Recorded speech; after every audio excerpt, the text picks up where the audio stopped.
யோ யோ யோ யோ யோ என்னையா பண்ற?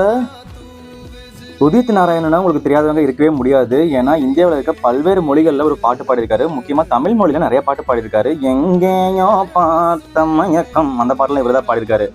இவர் என்ன பண்ணியிருக்காரு, பாட்டு பாடிட்டு இருக்கும்போது ஃபேன்ஸ் வந்து செல்ஃபி கேட்டிருக்காங்க. அப்போ செல்ஃபி கேட்கும்போது சில பொண்ணுங்களோ ஆன்ட்டிகளோ அவங்க வந்து கிஸ் பண்ணியிருக்காங்க. கிஸ் பண்ணுறதுக்கு இவர் ரியாக்ட் பண்ணியிருக்காரு. ரியாக்ட் மட்டும் பண்ணியிருந்தா கூட பரவாயில்ல, திரும்ப இவர் கிஸ் பண்ணியிருக்காரு. அதுதான் மிகப்பெரிய ஒரு சம்பவமாக ஓடிட்டு இருக்கு ஆன்லைனில். சில பேர் சப்போர்ட் பண்ணுறாங்க, சில பேர் சப்போர்ட் பண்ணாமல் அவங்களோட நெகட்டிவ் கருத்தை தெரிவிச்சிட்டு இருக்காங்க. எனக்கு ஒரே ஒரு டவுட்டு தாங்க, ஃபீமேல் சிங்கர் வந்து பாடிட்டு இருக்காங்கன்னு வச்சுக்கோங்க. இந்த மாதிரி ஒரு பையன் போயிட்டு ஒரு அங்கிள் போயிட்டு ஏதோ ஒரு பசங்க போயிட்டு செல்ஃபி எடுக்கும்போது கிஸ் பண்ணியிருந்தா என்ன ஆகிருக்கும்னு நீங்கள் யோசிச்சு பாருங்க. மிகப்பெரிய சம்பவமாக இருக்கும். அங்கே மேலே இருந்து பாடுற அந்த ஃபீமேல் சிங்கருக்கு ரொம்ப ஆக்வர்டாக ஃபீல் பண்ணியிருப்பாங்க. கீழே இருக்கவங்களை கூட்டு போயிட்டு செருப்பால் அடித்து துரத்தி விட்டுருப்பாங்க. ஆனால் இவர் வந்துட்டு இங்கே இருக்க ஃபேன்ஸும் சரியில்லை, இவர் ரியாக்டும் பண்ணியிருக்காரு. இப்போ இவரை மாதிரி பார்த்துட்டு இன்னும் நிறைய பேர் இந்த மாதிரி பண்ண வாய்ப்பு இருக்குது. பப்ளிக் பிளேஸில் ரொம்ப ஒரு கேவலமான செயலாக பார்க்கப்படுது. இதை பற்றி என்ன நினைக்கிறீங்கன்னு சொல்லிட்டு கீழே கமெண்ட்டில் சொல்லுங்கள்.